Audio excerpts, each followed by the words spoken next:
श्री स्वामी समर्थ. येणाऱ्या 8 मार्चला म्हणजेच महाशिवरात्रीला शिवलिंगावर आपल्याला काही गोष्टी अर्पण करायच्या आहे. त्या केल्यास आपल्याला अनेक गोष्टींचा लाभ होतो. त्या गोष्टी कोणत्या ते आपण बघूया.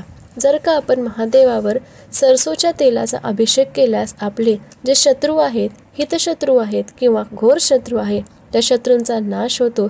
त्यांच्यापासून आपल्याला मुक्तता मिळते. त्यानंतर अख्ख्या मुगाची डाळ, जर का आपली एखादी मनोकामना पूर्ण करायची असेल तर आपल्याला ही मुगाची डाळ अर्पण करायची आहे. त्यानंतर आहे चना डाळ. जर का आपले भाग्य आपल्याला सुधारायचे असेल, आपल्या भाग्याचे वृद्धीकरण करायचे असेल तर आपल्या चना डाळ महादेवावर अवश्य अर्पण करावी लागेल. त्यानंतर आहे उडीद डाळ.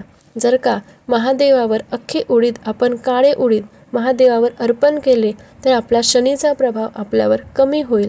त्यानंतरचं आहे अख्खे मसूर.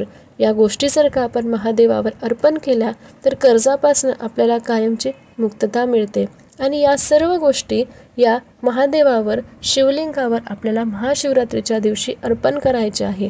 पण या सर्व गोष्टी शक्य नसतात. म्हणून तुम्हाला यापैकी जी कोणतीही समस्या जाणवत असेल, ज्या कोणत्याही गोष्टीचा त्रास असेल, ती समजून घेऊन, जाणून घेऊन तीच गोष्ट शिवलिंगावर महाशिवरात्री दिवशी अर्पण करा.